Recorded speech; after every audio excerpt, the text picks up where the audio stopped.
So here we are back at REPerformance with the main man Ricky. How you doing, Rick? Welcome to another edition of Fun with Flags. So where are we today? So this is our engine room. So in the bottom corner of the workshop. So the dyno's in the far corner, Jordan's in the middle, and then we're in here. So we thought we'd run you through 3 of the V10 builds we've got on at the minute. We've got an old school Lamborghini 5 litre odd stroke, which is the same as the blue concourse build we did. We've got a 5.2 standard block out of a new generation R8, and then we've got a 5.2 linered block that is going in Mr. Cox's new special crazy nothing's gonna beat me car. And just for those people who don't know, Mr. Cox is Mr. Push Performance. He is, yeah. He's pinky, tall one, not very fast on a bike. So yeah, we built the first turbo kit was on his car. So the white car that was, we done Forge Action Day and a couple of Ram Air days with them. So yeah, that's been stripped now, and we're just going to try something a little bit different on it. And see what it does. So I'm building them an engine. Cool. So when you look at them on the face of it, they all look pretty similar. The biggest telltale is if you look in the valley of the V. That will always help you tell between a 5 litre and a 5.2 block. So the 5 litre has no cylinder breathers, well, no drain backs in the top. It has the main oil feed and the oil pressure housing sat towards the rear, and then it's got the feed pipe out towards the front. So if you look at it and it looks like that, it's a 5 litre. The 5.2s, both of them, they've got the drain backs in the top, so the breather drain backs. So there's little valves in here. Then it has got the main difference is the water cooled for the heat exchanger. I don't have one in here. There's a big breather plate that sits on the top. The oil filter housing sits at the back, like so. And then towards the front is the water to oil heat exchanger. So it has other oil coolers as well, but that's the biggest difference between the 5s and 5.2s when you look at them visually. Then when you look at other things, so for example, that is an 82.5mm bore, that's an 84.5mm bore. The spacing, cylinder spacing is the same at 5.5mm, and then you can see the centre to centre is different. So it's a 90mm centre to centre on this block, and an 88mm centre to centre on this block. Everyone kind of goes, oh, RS6 engines are the same, and they're not. And it's an RS6 engine resembles this more closely, but with this cylinder spacing. So that's why an RS6 V10 engine won't fit in an R8 and vice versa. The other big difference is on the Gen 2 R8s and Huracans is they don't have power steering. Sorry, they don't have hydraulic power steering, they've got electronic power steering. So the power steering assembly's blocked off down the back here, whereas on the other two it comes out the back of the timing cover to mount the pump on. So that's the other main difference. Then the third one is our gnarly block. So that started life as this, and then we've done full carbon steel drop-in liners. So it's what's known as a dry liner conversion. So we don't cut into the water jackets. All we do is we machine down into the bores and then put a steel liner in.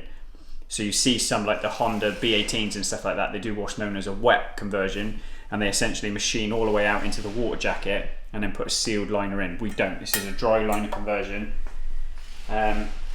And it mainly comes down to the heat, the load you're putting in to the Aliasil bores on this block. You just start to get issues. You've got to run a special coating on the pistons to run in aluminium bores, so we have to coat the pistons. Whereas on a steel liner conversion, you don't. You've got steel liner, which is carbon coated, and then you've got a conventional alloy piston, billet alloy piston with no coating. So those are really the three blocks we deal with, apart from the fact that the third one's dirty. But we haven't finished measuring it up yet. So this covers all of the V10 engined R8s and Lamborghinis that you're going to get in here. Yep, so that is only 5 litre Lamborghini Gallardos. 5.0 Lamborghinis Gallardos. The screamers, and they sound like screamers because of the crankshaft, which we'll go into in another video, we'll show you. So that is only Lamborghini Gallardo 5.0s. Every R8 V10 has this architecture of block. There are slight differences depending on whether you've got an early BUJ and then the latest CSPAs and stuff in the Gen 2s, but they're negligible. That is ultimately Lamborghini R8 5.2 V10 is that block. A Gallardo LP 560 and 570, so the 5.2 Gallardos, is this block again. And then the Gen 2 R8 and the Huracan is that. So that did a very small run. This did quite a popular one. Or is the more popular engine. And then again, that's ours. So same block, started life as this, we've just modified it. We've done a couple of those now. I think we've got three or four. And they're just for the guys who want to push on, really. We do a lot of these because the 5.0 Gallardos eat their cats. The cat material is shit, and after a period of time, especially on overrun, the cat starts to break down the leading edge and it just sucks it in and it does the bores, which is what has happened on this one. So we just changed blocks. The cost, by the time you've bought this, or by the time you've lined a block, you've bought a new one. So that's what we do, just buy a new one. We've got a new set of pistons to go in it and a new set of rods. Whereas Simon's was uprated pistons and stock rods, we're doing uprated rods on this one as well, and valve train. Mainly because he thinks he might go turbo in the future. So while we've got it, we may as well just go whole hog. So this is the block we did the unboxing video on with the gasket kit. So now it's just, we've measured it up, we've ordered the bearings, we've done some breather mods, we've cleaned it, and now I can start to build it, which is those bits. Let's have a little look at those.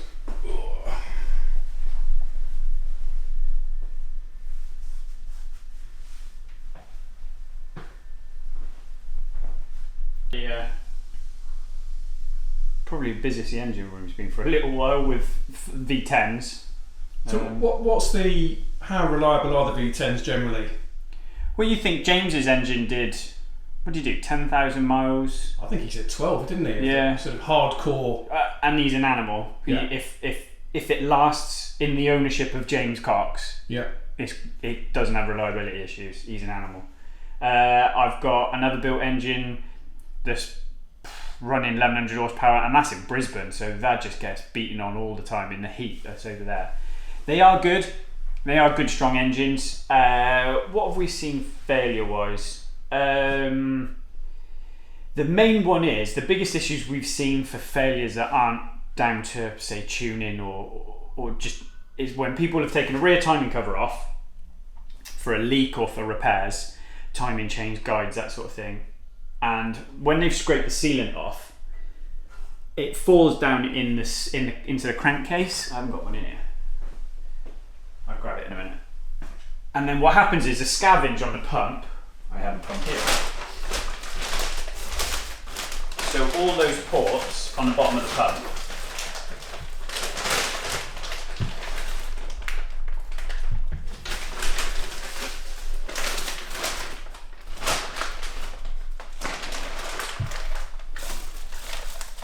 so that's water pump port, that's oil feed port, so that's oil into the engine, and then those 8 are scavenge, so they scavenge oil at the bottom of the crankcase. So what we've seen is there's little gauzes that cover these that sit in the bottom of the crankcase, and all that old gasket material gets caught in the gauzes, and then the oil pressure, it can't the oil pump's not efficient, so we've had problems before where this crankcase is basically filled with oil and it sucked it up into the bores.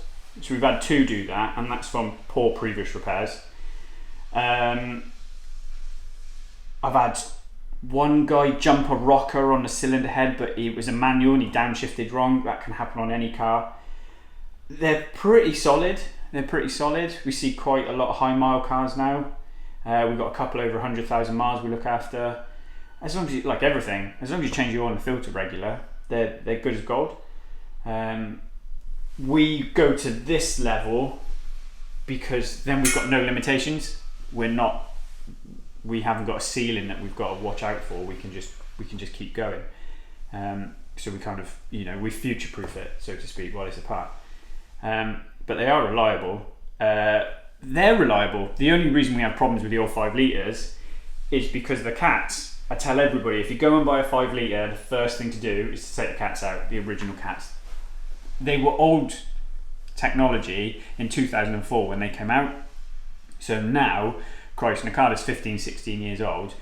Throw them out, put decat pipes on, or if you don't want the noise, we use Larini sports cats. They use HJS catalysts in them. You're not going to have problems. But the state of the block and the state of Simon's block when we did that, it just looks like someone had thrown sand in it. And you find the grit everywhere. It's pounded into the valve seats, and then of course the valves. It's down beside the pistons. It's embedded in the rings. It's embedded in the bores. Yeah, it's no. On the early 5 litres, if you buy one or own one, get the cats off it. So that's a nice sort of top tip there. For anybody who's got a 5.0. Yeah, for those definitely throw it away. Regular oil changes, no matter how much you use it, every year. Change your oil every year. I mean, Christ, the new Gen 2s now, they're coming out like long life servicing, but they've got no oil quality sensor. I saw one in the other day, 19,000 miles on a supercar for an oil change. Got to change your oil every year. Good quality oil. We use MoTeC 8100, or if we've got track customers, we use 300V. Change your oil every 12 months, you'll be fine. That's the only thing really. And you see it when you pull apart engines that have been looked after. You can tell by the state of the bearings. We've got a cat problem engine, a build engine, and then a big build engine. So we've covered all the bases there, really. Pretty much. There is no others. The only thing missing is a V8, I suppose, but we don't see many of them. They don't really have issues, apart from pulling some plug threads out the oil pans and carbon build up on a V8. They're pretty bulletproof as well. I think for me the V10 is still one of the all-time best sounding engines. Yeah, it's those, and it comes down to the cylinder spacing, the timing angle on the crank. So it's got offset pins on the big ends. So if you look at where the two, so that would be, say, one bank, that'd be the other bank. So the timing angle's offset. Whereas on the 5.2s, it's a common pin. Now that makes a 5.2 crank a lot stronger, but it completely changes the noise the engine makes. And we've had people ask, can you change them? Can you put different cranks in different ones? And no, because then as we go back to originally, that's a 90mm centre to centre, and that's an 88, so your spacing's all off. Be cool though, 5.2 litre with an offset crank. Yeah. But you probably could if you had there's a couple of guys in America who have sort of custom crankshafts made in that, but we just need to find someone crazy enough over here to do it.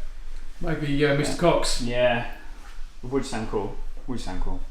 Cool. Okay. Well, I think that gives us a nice sort of overview of what we're dealing with the V10s. Yeah. What are we going to look at next? Next video. So I think next video we'll do rods and pistons. We've got a couple of different iterations sat here.